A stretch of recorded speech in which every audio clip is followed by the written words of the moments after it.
बारे में जो भी आप कहना चाहेंगे आप बताइए। देखिए, यहाँ की जो हमारी परंपरा है, हमारी जो संस्था है,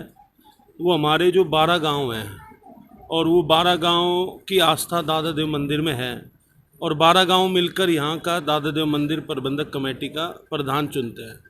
उसके साथ साथ उसमें कैशियर और जो हमारे जनरल सेक्रेटरी, ये 3 पदों का चुनाव होता है, बाकी कार्यकारिणी बाद में बनती है। तो अभी हमारे जो नवनियुक्त मंदिर के प्रबंधक कमेटी के प्रधान हैं वो ओमवीर सोलंकी जी हैं, जो अपने कार्यालय में बैठे हैं। और मैं जो यहाँ पर हमारी एक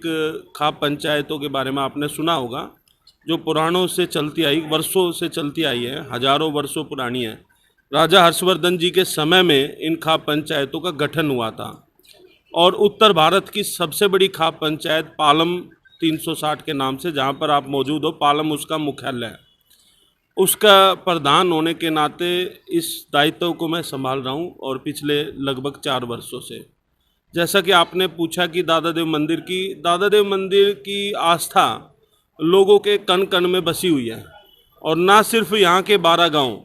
बल्कि मैं कहूँ कि आसपास की जितनी कॉलोनियाँ हैं, द्वारका है, सब लोगों की, पूरी दिल्ली के लोगों की आस्था इनके साथ जुड़ी हुई है और लगभग 1200 साल पुराना ये मंदिर है।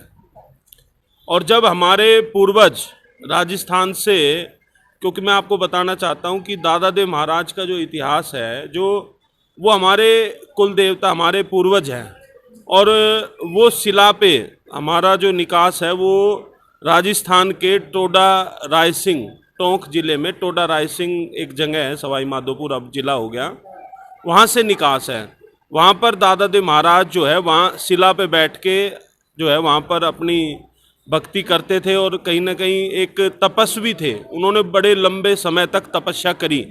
और लगभग 120 वर्ष तक उन्होंने अपना जीवन जिया और उसमें तकरीबन समय उनका तपस्या में निकला। जब उन्होंने अपने शरीर का त्याग किया तो वहाँ पर जब जो हमारे पूर्वज थे उनके सपने में वो आए और उन्होंने कहा कि क्योंकि वहाँ पर उस समय अकाल पड़ गया था, वहाँ पर पानी की कमी हो गई थी, खेती नहीं होती थी, पशुओं के लिए एक कहते ना अकाल जैसे पड़ा कि वहाँ पर रहने लायक गुजारा नहीं था। तो वहाँ के जो हमारे उस समय के बुजुर्ग थे, उनके सपने में दादा महाराज आए कि आप यहाँ से, अब यहाँ पर रैन बसेरा नहीं होगा, यहाँ पर गुजारा नहीं हो सकता,